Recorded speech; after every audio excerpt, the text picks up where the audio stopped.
هي الحبيبة والمختار صاحبها هي الحبيبة والمختار صاحبها وفي السماء على طهرا وتنزيها طهرا وتنزيها. MashaAllah, Alhamdulillah, all praises befit Allah alone, who gave us an opportunity, who gave us an honor, MashaAllah, to speak, to listen, to ponder over the lives of the wives of beloved Prophet Muhammad sallallahu alaihi wasallam at a time this message is intended to be conveyed to the majority of the women, or in fact to the whole world, especially the women. Reintroducing to the whole Muslims and the non-Muslims the best women in the entire universe.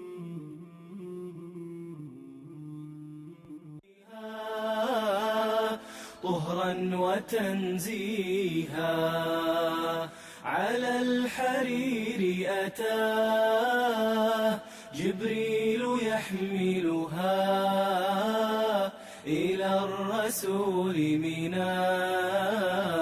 الرحمن يهديها على الحرير أتاه جبريل يحملها إلى الرسول. Assalamu alaikum wa rahmatullahi wa barakatuhu. Alhamdulillah, I shall be the Madam of Conduct for this afternoon session held at the IREF in Hyderabad city of India.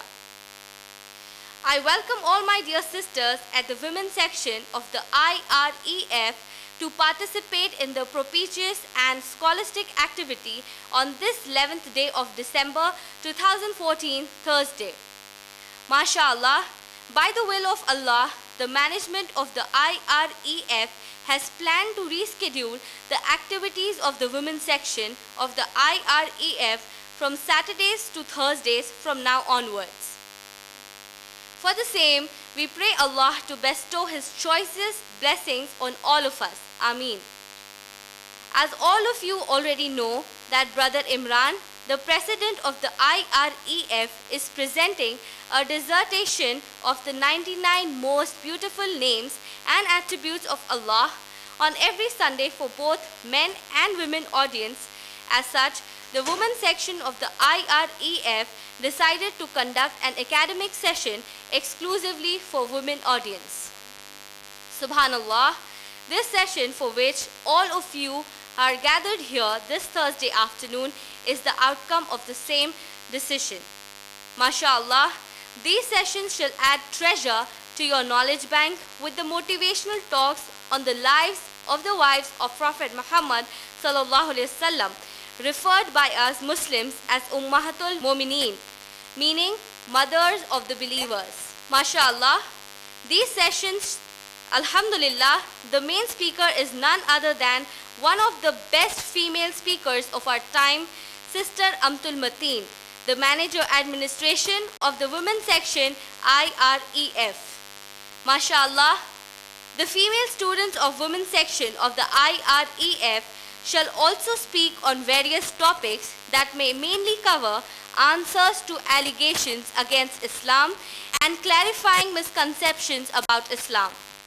Inshallah, the intention of this session for the exclusive women audience that constitutes mostly the born Muslim women is mainly to instill and to acclimatize the morals, the modesty, the responsibility, the enthusiasm, the loyalty, the duties, the courage, the support to Islam, and most importantly, the love for Allah, and then the love for Muhammad sallallahu alaihi wasallam. Just like our mothers in Islam, the wives of Muhammad sallallahu alaihi wasallam had. Today we find that in our institutes of contemporary education, from schooling till post-graduation level and beyond. We read about so many great men and women in history, but the biased syllabus of contemporary education has never taught us about the lives of the greatest women who lived as wives of Muhammad sallallahu alaihi wasallam and as sahabiyat radiyallahu ta'ala anhum ajma'in. That is, as female companions of Muhammad sallallahu alaihi wasallam. At the same time, in our country India, we women as born Muslims have full freedom to learn about Islam and practice it freely, but unfortunately, we women have seldom given time to learn about the lives of the wives of Prophet Muhammad sallallahu alaihi wasallam.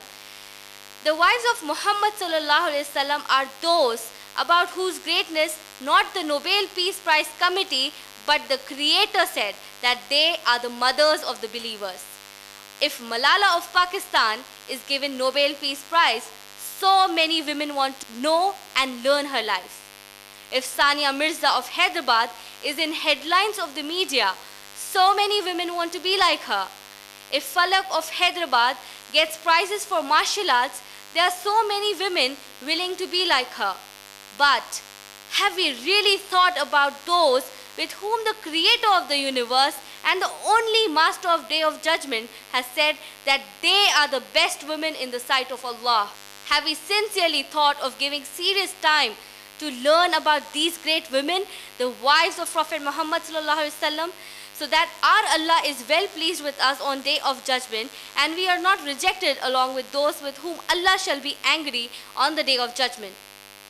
Alhamdulillah, keeping this need of the time in mind, primarily to hold together our Muslim women to the lifestyle of the household of Muhammad sallallahu alaihi wasallam, the management of the women's section of the IREF thought it best to conduct series of talks of Sister Amtul Mateen week after the other on Thursdays to mention in efficient description details of lifestyle of each wife of Muhammad sallallahu alaihi wasallam. Inshallah, today being the first session, as such, it shall be a more of general introduction of the household of Muhammad sallallahu alaihi wasallam.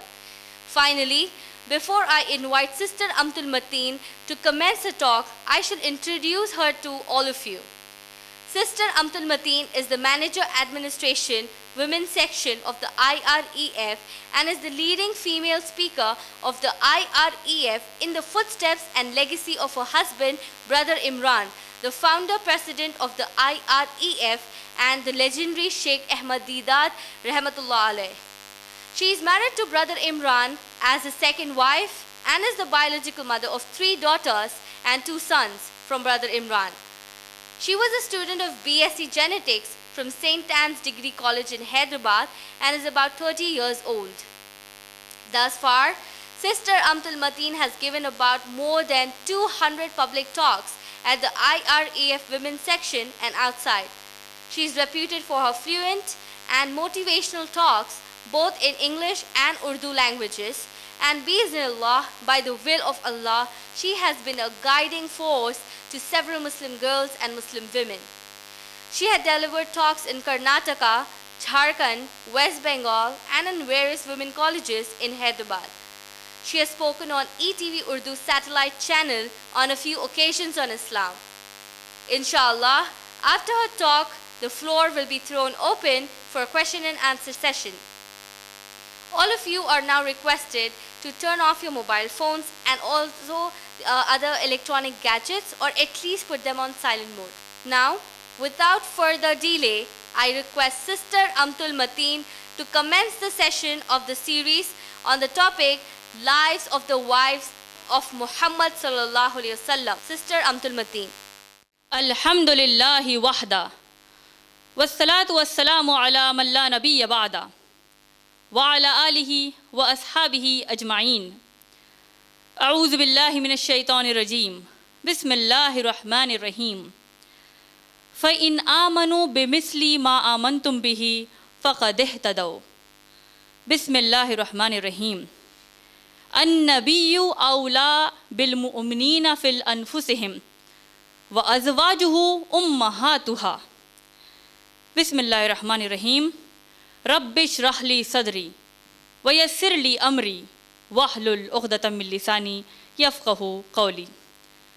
Respected Madam of Conduct, elders in the audience, and all my dear sisters, I welcome all of you with the Islamic greetings.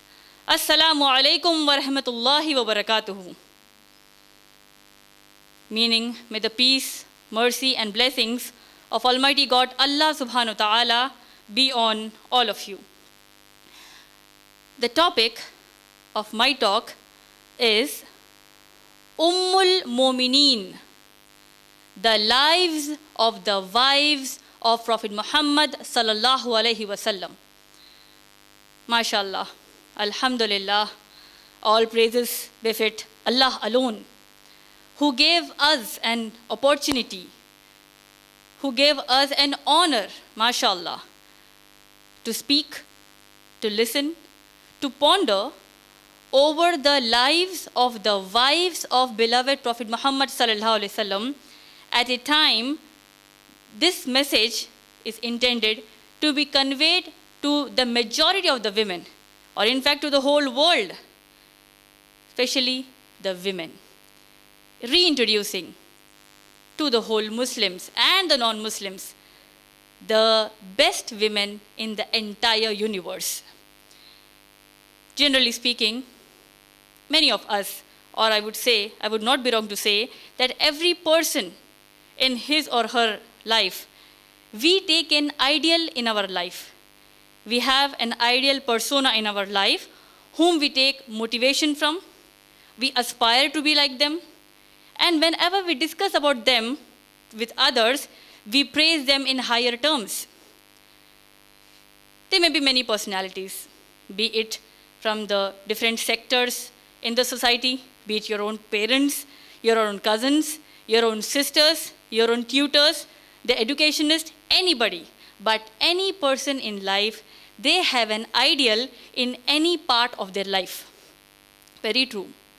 But again, if we come to the modern scenario, with the much upgraded filth and evil in the modern technology, which we are receiving in the form of television, computers, mobiles, social networking sites, any corner of the world, we are using the latest technology, which is a sort of ease for our lifestyle. This same technology is playing havoc to ruin the masses of the moral and behavior, a point which all of us or any sensible person will never disagree. And according to the USA Weekend magazine, a very massive survey was done on teens and celebrities. The title of the survey was Teens and Celebrities Survey. This magazine, they did a massive survey in the United States on over 17,000 children from the grades of 6 to 12 standard. From 6 to 12 grade, the standard, the classes, the survey was done on 17,000 people, 17,000 kids. And the survey was done, and the question was posed to these people, to these children, that whom do you take as an ideal and what is the reason for it? And why do you apply these things in your life when you take this person as your ideal? And what are the behavioral changes that are happening when you take a particular celebrity as your ideal? You will be shocked to know that 48% of the children, they said that they had drink alcohol. Why? Because of their obsession with a particular celebrity. 47% said they have smoked cigarettes. 40% said that they had taken drugs. And 25% said, 25% means 1 in 4. Among four girls, one of them said that they had a child out of wedlock, meaning an unmarried virgin. Nauz billah. So this magazine, the US Weekend magazine, it concludes that the teenagers or the youth, they are not just crazy about the celebrities, be it from the entertainment sector, be it from the sports sector, or be it any politician. they are not just being crazy about them, they want to be like them. They do any filth, they want to do it. It's just not posting of the posters in the home, sharing the views on the Facebook, sharing their posters. They want to be like them. They do any filth, we want to do it. They're sleeping somewhere, nauz billah, they want to do it. They're drinking alcohol, we want to do it.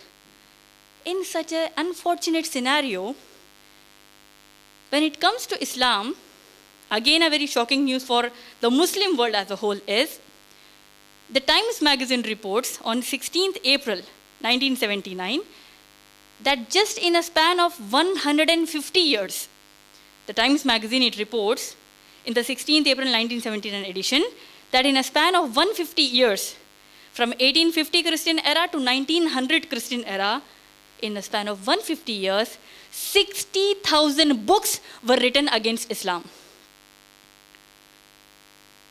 So naturally, be it a Muslim or a non-Muslim, we are being, that was in 1950. Now with the internet, with the technology, Allah alone knows how much filth and misinformation is being provided on the internet against Islam. And as a Muslim, we will be confused. We want the answers. As a non-Muslim, we will have more questions about Islam. It's like moving more away from Islam.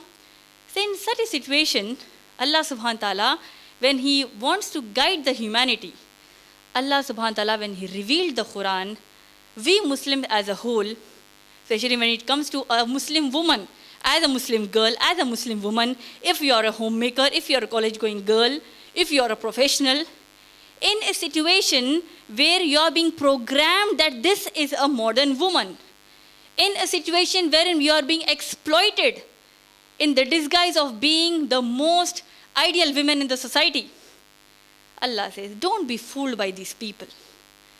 Read this. Practice this. And it's the mercy of Allah in these situations. See, this Quran is not only for the time of Prophet ﷺ. This Quran Allah revealed to be practiced, not just to be read, to be recited, to be practiced till the last day on this earth. Allah says in Surah Baqarah, Surah number 2, ayat number 185. This Quran is Hudal Lin-Nas, for the entire humanity. And it is till the day of judgment. Not just for one sector, it's for the whole humanity till the day of judgment. So the question comes, why this topic? Ummul Mumineen, the mothers of the believers, the discussing or pondering over the lives of the wives of Prophet Muhammad sallallahu alaihi wasallam. As a Muslim, and even a non-Muslim knows this, that when we read the Quran in the Salah, we read the first surah of the Quran. That is Surah Fatiha. We read Surah Fatiha in the Quran. And we seek guidance from Allah subhanahu wa ta'ala. Oh Allah, in this society where there is evil everywhere, there is filth everywhere, there is being trouble everywhere, I want to be on the right path. I want to be on the right path. We are praying this in Surah Fatiha that, oh Allah, guide me to the straight path. And in the same Quran, Allah subhanahu wa ta'ala is saying how to be guided. Allah gave us a beautiful example, a live example for us in the form of a person when he lived on the face of the earth for about 23 years. In just a span of 23 years, he showed us completely, mind me, completely how to live as a good servant of Allah, how to live as a good human being on the face of the earth. That is the best Muslim.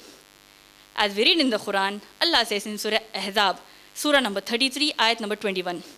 Allah says, A'udhu billahi minash shaitanir rajeem, لَقَدْ كَانَ لَكُمْ فِي رَسُولِ اللَّهِ أُسْوَةٌ حَسَنَةٌ. Allah says, you have indeed in the apostle of Allah, that is Prophet Muhammad sallallahu alaihi wasallam, a beautiful pattern of behavior.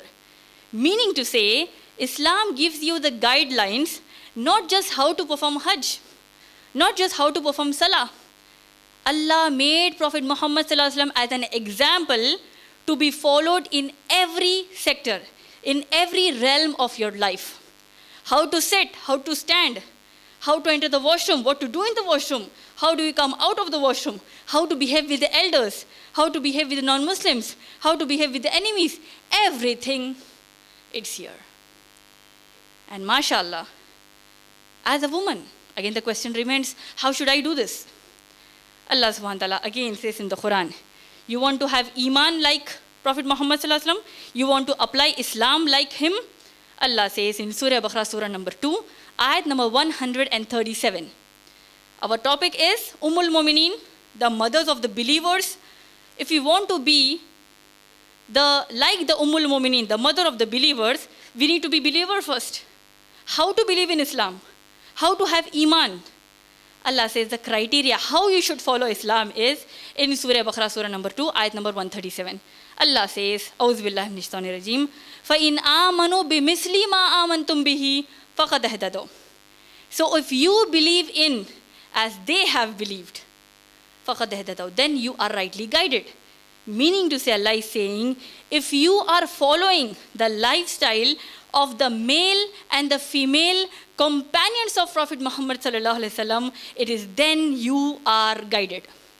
It is then you are on the right path. And when it specifically comes for the women, when we say, why Mu'mineen? They can be told, just said that they are the wives of Prophet Muhammad sallallahu alaihi wasallam. Why is this title Mu'mineen? The mothers of the believers. Allah subhanahu wa ta'ala again in the Quran says, the ayat which I started my talk, Surah Ahzab, Surah number 33, ayat number 6. Allah says, A'udhu billahi minash shaitanir rajeem. An-nabiyyu awla bil mu'minina fi anfusihim wa azwajuhu ummahatuha. The Prophet sallallahu alaihi wasallam is more worthy to the believers. You want to be a believer in Islam? You want to have the highest grade in Jannah? Allah says the Prophet sallallahu alaihi wasallam is more worthy, is more closer to the believers than they are to themselves. And then comes the honor. وَأَزْوَاجُهُ أُمَّهَاتُهَا. And his wives are their mothers. MashaAllah. Why this title given? See, many of us, all of us, any person on the face of the 7 billion people, we have our own mother, we have our own father, we are more attached to the mother. It's a tendency for every human being, be it a Muslim or a non-Muslim or an atheist. There is a tendency we are attached to the mother. And in Arabic, the word we use it for the mother. Ummi means my mother. Ummuka means your mother. Ummul Mu'minin. Why Ummul Mu'minin? So the Arabs, they use the word not just for the mother, they use it as a word for every comprehensive matter which covers many specific areas. For example, the covering of the brain is called Ra'as. In Quran, Surah Fatiha, the first surah of the Quran, it has a comprehensive matter of the entire Quran. It is called Ummul Quran, the mother of the Quran. Makkah is called as Ummul Qura. Qura means a village. It is the mother of the villages, meaning the main thing. Similarly, Allah mentions the wives of Prophet Muhammad sallallahu alaihi wasallam as Ummul Mu'mineen, the mothers of the believers. And it's a very unfortunate situation with the ignorance attitude or with innocence, whatever the matter be it, we are not discussing these things. So mashallah, when Allah gave us an opportunity, why are we discussing about Ummul Mu'mineen? The main reason being, we want to be like them. You take any celebrity, you want to be like them, that's filth. It's immorality. Any religion preaches the same thing. Islam went a step ahead and gave the right examples. Who are those? The wives of Prophet Muhammad sallallahu alaihi wasallam. Inshallah, in this series of talks, which inshallah I will be taking on every mother of the believers, it will be with a concern, with an intention, so that we implement the lives of the wives of Prophet Muhammad sallallahu alaihi wasallam. As simple as that. So because it's an introductory session, introductory speech of mine, I shall be basically covering two major things in this talk. The first is introduce to us who are the Ummul Mu'mineen, which is that first family of the Ummah of Prophet Muhammad sallallahu alaihi wasallam. So we are basically impressed by the first lady of the country, the first lady of America, the first lady of different countries. We are impressed because she is the wife of the president of the country. She is the wife of the president of this country. She is the wife of the president of this country. We are impressed. As a Muslimah, we need to know the wives of the Rahmatul Lil Alameen. The one Allah created as the Rahmat for the entire universe. Who are those? If we read the seerah of Prophet Muhammad sallallahu alaihi wasallam, we come to know that they are wives of Prophet Muhammad sallallahu alaihi wasallam in different time of his lifetime. The very first wife of Prophet Muhammad sallallahu alaihi wasallam is Khadija radiyallahu anha. The second, Sauda radiyallahu anha. Third, Aisha radiyallahu anha. Hafsa radiyallahu anha. Zainab bint Khuzaima radiyallahu anha. Salma radiyallahu anha. Zainab bint Jahash radiyallahu anha. Juwairiya radiyallahu anha. Habiba radiyallahu anha. Maimuna radiyallahu anha and Safiya radiyallahu anha. 11 wives of Prophet Muhammad sallallahu alaihi wasallam. Apart from these 11, 2 other women, they are Asma al-Kindiya and Amra al-Kilabiya. The Prophet sallallahu alaihi wasallam did not consummate the marriage with these 2, and according to Ar-Rahiq al-Makhtoom, the most famous, one of the famous books on the Seerah of Prophet sallallahu alaihi wasallam, there is a difference of opinion of the Prophet sallallahu alaihi wasallam ever marrying Asma al-Kindiya. So apart from these 13, the Prophet sallallahu alaihi wasallam, he had 4 slave girls. Again, they are regarded to us as the Ummul Mu'mineen. Even they are the mothers of the believers. They are Rehana radiyallahu anha, Jamila radiyallahu anha, Maria Khibtiya radiyallahu anha, and the 4th is a slave girl who was gifted by Maria Khibtiya radiyallahu anha. To complete 17. What shall we know from them? Inshallah, in this series of talks which I will be taking, I shall be discussing on the basic message or the basic intention every Ummul Mu'mineen conveyed in her life. What are the 5 basic things? It's basic, there can be many. 5 basic messages or 5 basic qualities of the mothers of the believers, which inshallah, Allah will give us an opportunity to implement on that, inshallah. The very first is their love for Allah and His Messenger. Their love for Allah and the Prophet himself, Muhammad sallallahu alaihi wasallam. The first thing. The second, their constant zeal and commitment to preach the Quran to the people. The amazing situation, this Quran is being revealed in the home of our Ummul Mu'mineen. When the Prophet sallallahu alaihi wasallam is sitting with Aisha radiallahu anha, the wife of Prophet sallallahu alaihi wasallam, the Quran is being revealed. When Jibreel alayhi salam is coming and giving the revelation, the salam from Allah, Allahu Akbar. The salutation, the salam from Allah is being conveyed to the first wife, Khadija radiallahu anha. This Quran is being revealed.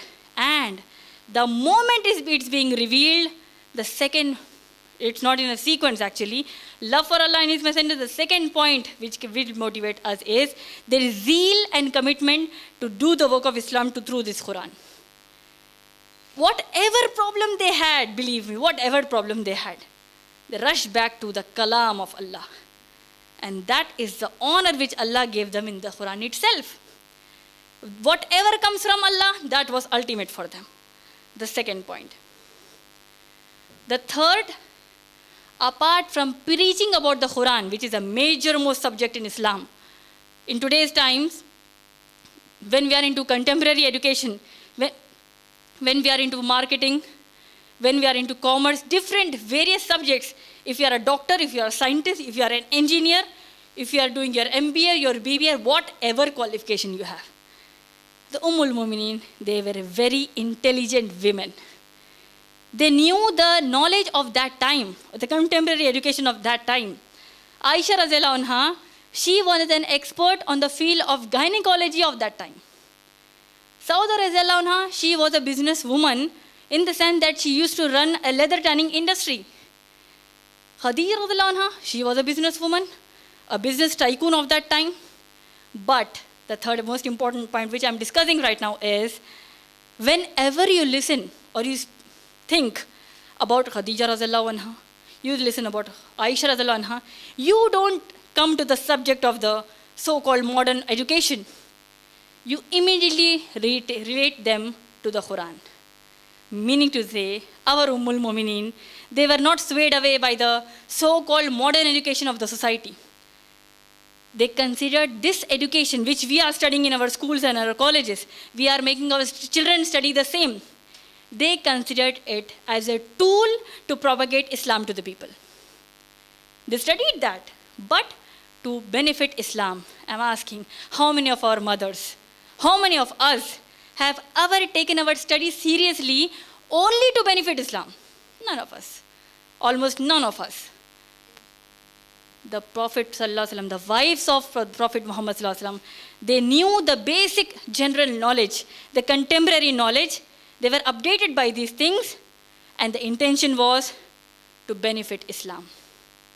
The fourth basic quality which we should inculcate in us from the lives of the wives of Prophet ﷺ is the upbringing of children.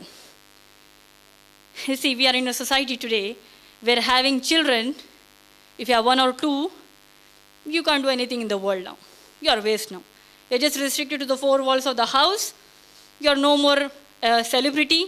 You're no more an important person in the society. Why? Once you are married, you have two children, you can't do anything for your career. You can't prove yourself. This is the basic filthy definition or filthy statements like this, which are being imbibed into the masses. And how the women are being exploited because of this. How was the upbringing of the Ummul Mumineen? A very pious, a very humble, and a very important duty assigned by Allah to every woman on the face of the earth. And we are least bothered about it. There are double standards. As a Muslim woman or as a whatever, as a woman, we do 100 wrong things and we expect our children to be like the angels from Allah. We do good and we are satisfied and we want our children as the best. Read the lives of the wives of Prophet Muhammad sallallahu alaihi wasallam. Allah mentions about the Ummul Mumineen, the mothers of the believers, in several places of the Quran. You read Surah Ahzab, Surah number 33, ayat number 33, 34, 35. These ayat, Allah mentions how to behave in the home. Abide in their houses. Read the Quran. Preach the Quran to the people. The ultimate education from Allah subhanahu wa ta'ala. The upbringing was done. And what was the result? What was the result of the upbringing? We have the very talented Fatima radiallahu anha, the daughter of the first wife of Prophet Muhammad sallallahu alaihi wasallam. The daughter of Prophet Muhammad sallallahu alaihi wasallam and Khadija radiallahu anha. And who is Fatima radiallahu anha? She is the leader of the women in Jannah. We have the other daughters of Prophet sallallahu alaihi wasallam, two of them being married to the third caliph of Islam, Uthman radiallahu anhu. We have Hafsa radiallahu anha, a wife of Prophet sallallahu alaihi wasallam. She is the daughter of Umar radiallahu anhu, the second caliph of Islam. The upbringing, the family bonding. Why is this done? For Allah. The responsibility was there. Responsibility was there. It was implemented, and the success, 1400 years later again, if we analyze, when we hear the name of Khadija radiallahu anha, we are humbled. We honor them. We respect them. The only difference is we do not know about them. The fourth thing, upbringing of the children. And the fifth, they were so talented, they were so sensible that they never got swayed away by the foolish people of the time, by the foolish ideologies of the time. How do I say that? In today's times, there is no scientific evidence for that, but that is what is happening with the women around the world. What is it? The clothes of the women is inversely proportional to the success of the women. The lesser the clothes the woman wear, the more she is successful in the world. Is this not true, my dear sisters? Is this not true? Believe me, when you watch the media, you are watching the TV serials, you are watching the national celebrities, the film stars, you are watching the rock stars, the prop stars, you are watching the sports sector. Whatever you are watching, believe me, analyze it. Analyze it, my dear sisters. The lesser the clothes the woman wears, the more she is projected as being successful in the media. And today's women are the most exploited in the whole history of the mankind. Why? Because this is being imbibed in the masses. Our Ummul-Mu'minin were not like that. They didn't hear to the public. The common statement in our homes, if you try to implement a teaching of the Quran, if a teaching of Islam, we immediately say, "Arey, log kya kahenge? What will the people say?" If I want to maintain hijab, people are mocking at me, be it a Muslim or a non-Muslim. What will the people say? Why should I wear hijab? If I want to become a second, third, or fourth wife of the husband of a person who is a pious person, it's a taboo. Having thousands of girlfriends, no problem. Second wife, third wife, fourth wife, that's a problem. That's a taboo. Islam gives the beautiful concept of responsibility of marriage on a man, responsibility of marriage on a woman. That is being exploited. 60,000 books, 150 years. Now we have matter on the internet. The women are being exploited. The fifth basic point of the Ummul-Mu'minin was, they were sensible enough to listen only, obey only to Allah and His Messenger sallallahu alaihi wasallam. That is the reason they got the honor. And today the women, unfortunately, they are following the so-called modern tactics. Again, I would like to quote a very renowned professor, Dr. Charlotte D. Baker. She is the professor of the University of Leicester from the Department of Mass and Communication.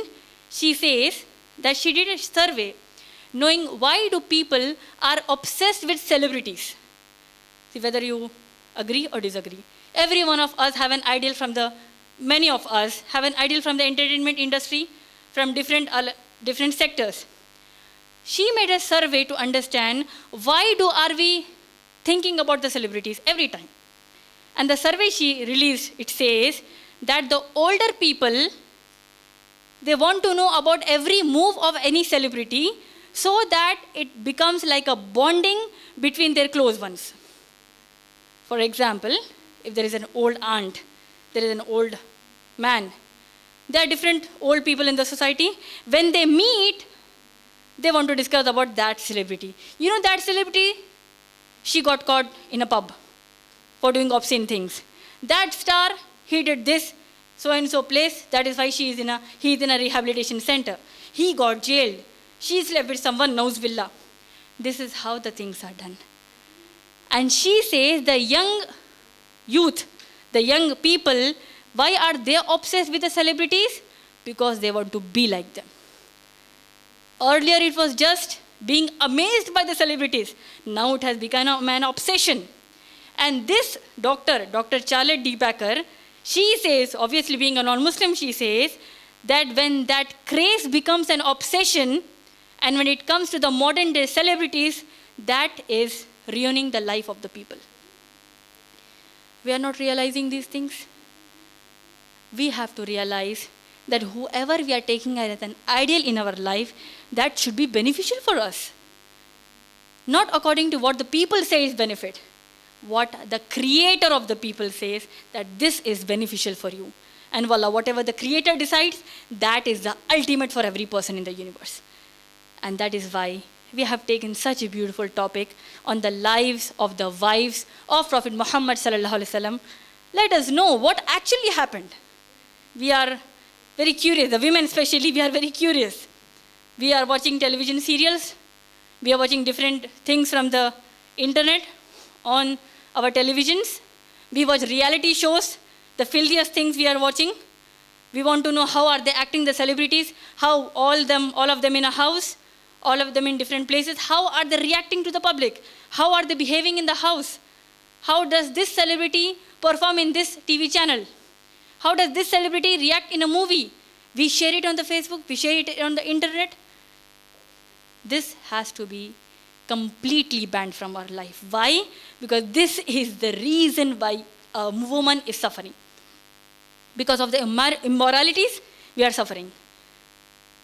I would like to conclude my talk with a basic note to all of you that inshallah, when the series will be continued on the lives of the wives of Prophet Muhammad sallallahu alaihi wasallam, we will get to know how actually the wives of Prophet sallallahu alaihi wasallam interacted with our Rasul Muhammad sallallahu alaihi wasallam. How did the wives themselves reacted? How did the wives themselves communicated with each other to propagate the Quran to the people? How did they communicate to the non-Muslims? How did they communicate? How did they help the slaves? How did they help different people in the society?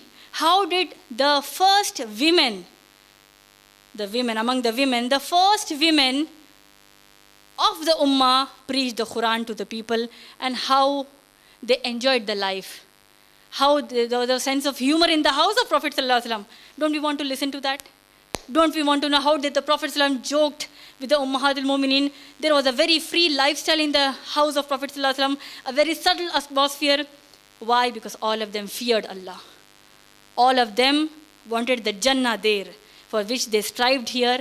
And even in this, they got the blessing of happiness in their lives.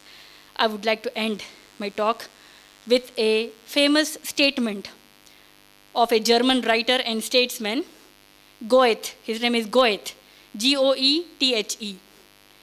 He says a very beautiful proverb, which I feel really suits the so-called modern women of the time. He says that none are hopelessly enslaved. I repeat, none are hopelessly enslaved than the one who think falsely that they are free. With this, I would like to conclude my talk. Wa akhiru da'wana anil hamdulillahi rabbil alameen. Before I invite the first questioner to ask a question to Sister Amtul Mateen, I shall read out the rules and regulations to pose your questions. The IREF management of the women's section wants the audience to pose questions based on rules and regulations, as the questioner must say her name and age and qualification before posing the question. She shall ask the question in brief and shall not make it a lecture. Her questions must be related to non-controversial and non-political issues. Her questions shall not be personal attacks on anyone at any given point of time. If she has more than one question, she will have to wait for her turn in a queue till her turn comes. Questions on slips will not be entertained. As the Madam of Conduct, I am fully authorized to interrupt the questioner and suspend her a question or ask the speaker not to reply the question. For the same, I do not need to give an explanation to anyone. So shall we take the first question? My name is Amtul Arshia. I am housewife. So I want to ask that कैसे बन सकती हूँ कामयाब औरत? Last time you had done, na? So can you tell me that we have to sabr? What is the meaning of sabr? Thank you. Assalamu alaikum wa rahmatullahi wa barakatuhu. Sister has posed a question. Like she had watched my video on Kaise Ban Sakti Hu Main Kamyab Aurat, that is, how can I become a successful woman? And in that I quoted about the patience which is required, how to have sabr. So sister, the ayat which I quoted of the Quran in that talk are from Suratul Asr, Surah number 103, ayat number 1, 2 and 3. This particular surah being one of the shortest surahs of the Quran, you have the master key of how to be successful in this life and the hereafter. And in that context, when I said about sabr, the context again starts from the first ayat. Allah says in the Quran, in Surah Asr, Surah number 103, ayat number 1, 2 and 3. Allah says, A'udhu billahi minash shaitanir rajim, Wal Asr, by the token of time, meaning zamane ki qasam, by the time, Innal insana lafi khusr, verily mankind is in utter loss.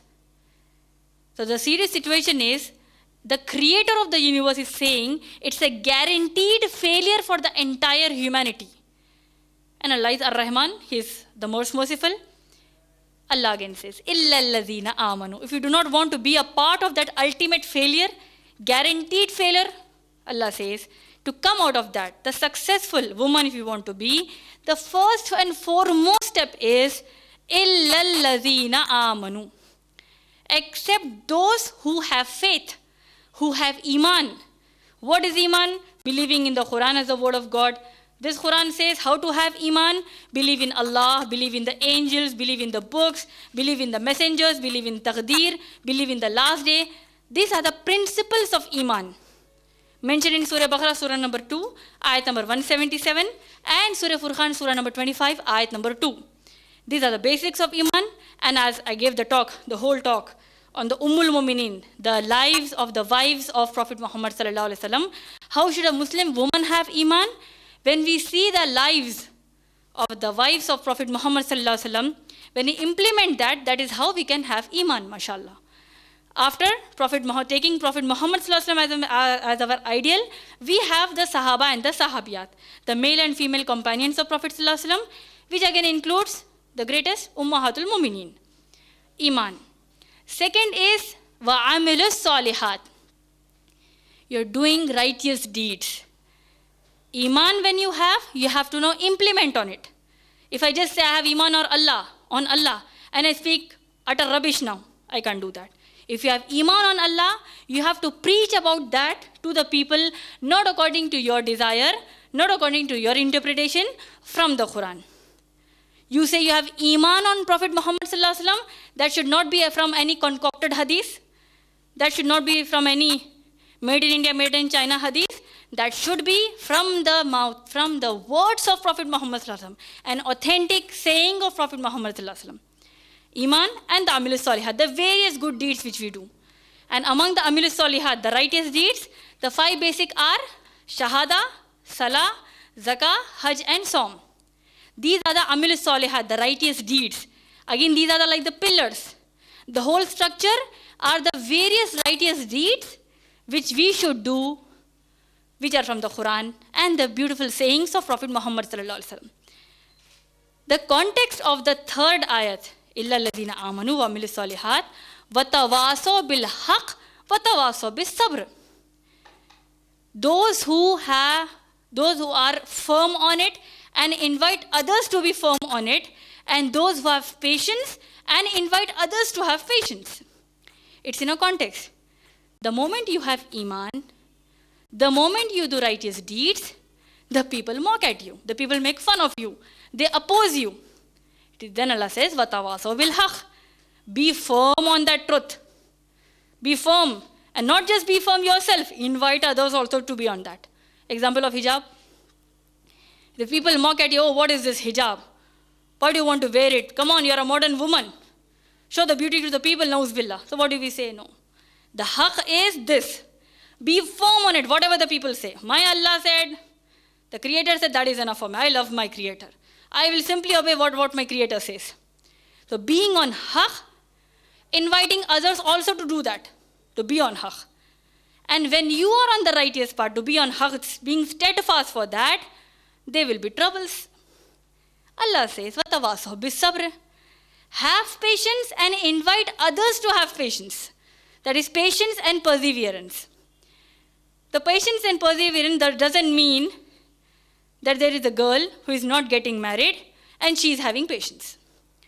There is a fight between the husband and wife, and the wife is suffering, or in another case, the husband is suffering. That is patience. This is not patience. This patience is even done by the remaining people of the world, be it a Muslim or a non-Muslim. The real patience in the Quran here is when you speak about Islam, when you speak about Allah and His Messenger sallallahu alaihi wasallam, when people use filthy language against you, they mock at you, they abuse at you, you are firm on it, and then you have sabr on it. You have patience on it. That is the basic sabr in the Quran. And if somebody, they say, you see, Islam says you have to maintain hijab. But as a husband, as a father, I say you don't wear hijab. So if they say, now you should have sabr because the Quran says to have sabr. I say don't wear hijab. And he says, you don't wear hijab, that is the sabr for you. That is not sabr. That is being double standards. If somebody is opposing Islam and we are listening to that person, that is not sabr, that is being idle. That is being stupid. The moment we respond back and we try to be firm on Islam, that is sabr, sister. Hopefully, I have answered your question in a basic manner. I hope I have answered your question. We'll take the next question. Hello, ma'am. My name is Pooja, and I'm an MBA graduate, and I'm working in BPO in High Tech City. I have a question regarding hijab. Might be this is not relevant. Forgive me if I'm asking a wrong question. I see many people working in my office who are Muslims. They don't wear hijab in the office. They wear burqa and they come to office. But when they come into office, they remove the burqa, and I see them in jeans, t-shirts, and I have also read on internet that we shouldn't be very friendly with non-marham gents, I guess. But I don't see any of these qualities in them. So, being a non-Muslim, I cannot make them understand all these things because I myself am not very clear about all these things, right? So, when I'm working in office, so can you just tell me how a woman should be when I'm surrounded with many of the male colleagues around me? MashaAllah, Sister Pooja has posed a question. Again, it's an honor that you have come at the IREF. You have coming for the second or third time, MashaAllah. The enthusiasm which, MashaAllah, is quite visible from the questions you have been posing for the past few days. I pray Allah subhanahu wa ta'ala that Allah guide you to the right path, inshallah. The question which you have asked, it is very relevant to the topic, MashaAllah. Your question is, when Islam talks about hijab, you find in your own office, the Muslim women, the Muslim sisters, the moment they enter the office, they remove their hijab, they are in their jeans and tees, in their jeans and t-shirts, and they are intermingling with the opposite sex, the ghair mahram which you are talking about. Ghair mahram is a term used in Islam, who are not the men, who are not blood relatives, and with whom a woman can get married at any given point of time. Mahram means the blood relative, the own father, the own son, the own brother. See, this list is given in the Quran in Surah Nur, Surah number 24, ayat number 31. The same ayat in which the concept of hijab is mentioned for the women, where Allah is mentioning that, O Muslim, O believing woman, lower down your gaze and guard your modesty. Let none see what your garment, Allah subhanahu wa ta'ala says, do not display your beauty and ornaments except what appears thereof. And draw a veil over your bosoms. And do not display your beauty except to your fathers, your sons, your husbands. A complete list is given here, sister, in front of whom a woman in Islam need not maintain hijab, the way we are doing it outside. Non-mahram is whom a woman can any given point of time get married. MashaAllah. What you are talking about, the Muslim sisters the colleagues of yours in your office, your basic question is, why is this happening? First thing. Second, how should I interact with the male colleagues? Second part. The very first part, sister, is very clear in the sessions like these. As a sensible person, mashallah, a person, if they want to know about Islam from the Quran and the teachings of Prophet Muhammad sallallahu alaihi wasallam, as I said, the Creator himself said, your ideal among the women are the Ummul Mu'minin, are the mothers of the believers. Why are we taking these sessions at the IREF? So that we come to realize that the example to follow Islam is not Amtul Ummatin, not any Muslim woman here or any in the whole universe, the whole world. The example are the Ummul Mu'minin, the wives of Prophet Muhammad sallallahu alaihi wasallam, and the female companions, the Sahabiyat, the students who learned Islam from the Prophet sallallahu alaihi wasallam in this span of 23 years. They are ideals for us, mashallah. So when you read this Quran, there is a very beautiful ayat in the Quran. Allah says in Surah Ahzab, Surah number 33, ayat number 33, 34 onwards, Allah says, O you, the women of the Prophet sallallahu alaihi wasallam, the wives of Prophet Muhammad sallallahu alaihi wasallam, you are not like any other women. So, I'm reading you the ayat. Allah says, so, when you speak with the men, be not soft in your speech, lest that the males, those men who have a disease in their heart, they covet over you. That is pure human nature. When the woman has a soft tone in her attitude, in her behavior, but natural, the males will be attracted. And what does Islam say? This is not just for the Ummul Mumineen, for any woman. Be it any man whom we are speaking for a necessity, like we are taking vegetables from the supermarket, whatever, I'm just giving you a basic thing. When we are speaking to a ghair mahram, we should not be soft in our speech. MashaAllah, first point. Second, when it comes to a job, coming to your direct question, first of all, any Muslim woman in today's time is not an ideal for you. The ideal are the Ummul Mumineen. So, mashallah, you get an opportunity to do dawah on these Muslim sisters, mashallah. See, this is what Islam says. So now you are directing them to Islam. Why? Because Islam is for everyone, mashallah. You can tell them this is what is there, mashallah. Then inshallah, Allah will again guide you, mashallah. The second part is, when we are doing a job in Islam, these are the criteria of doing a job in Islam, sister. Be it for a Muslim man or a Muslim woman. The three basic conditions for doing a job in Islam is, first thing, the job should not be in contradiction to the Quran and Hadith. Meaning, it should not be in contradiction with the Sharia, the law of Islam. Second, the job should not have an unnecessary intermingling with the opposite sex. Got it? Third, the job should not force a woman to remove her hijab. If that, then that job is haram in Islam now. The fourth extra condition for the woman is the permission of her guardian, meaning her father, or after marriage of her husband. So these are the basic things in Islam. Why are we taking lectures like this? So that the Muslim women, mashallah, and even people like you, mashallah, as a non-Muslim, you realize that instead of getting the filth from the internet or from some non-practicing Muslims, we get to know the pure Islam from the Quran and the teachings of Prophet Muhammad sallallahu alaihi wasallam. And again, if you read the Quran in Surah Ahzab, Surah number 33, ayat number 59, you can give the references to them, mashallah. Allah says, Qul ya ayyuhan nabi, say to them, O Prophet sallallahu alaihi wasallam, Qul li azwajika, say to your wives, wa banatika, and to your daughters, and to the believing women, yudnina alayhinna min jalabibihinna, that they should cast their veils over themselves when they are going out, lest they are being molested. Meaning, this is a protective cover for a woman, mashallah. So this is how you can, mashallah, explain to them. And mashallah, again, as a sensible person, be it you or any person in the world, we will take Islam only from the Quran. Our ideal is Prophet Muhammad sallallahu alaihi wasallam, Surah Ahzab, Surah number 33, ayat number 21.